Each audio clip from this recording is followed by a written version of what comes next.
Moje ime je Adam Waldhuber in se predstavljam že 4. generacijo na naši družinski kmetiji. Dejansko smo se z 3. generacijo usmerili v vinogradništvo in v vinarstvo ter v prodajo vina. S prehodom na 4.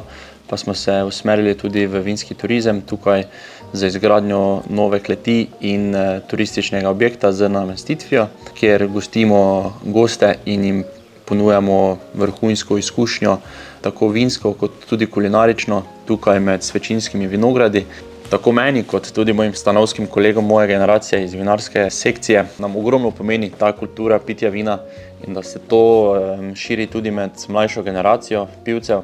Tako da vabljeni v Svečino, vabljeni na Štajersko, da vzpostavimo en dialog, pa da se tudi vi naučite več o vinu.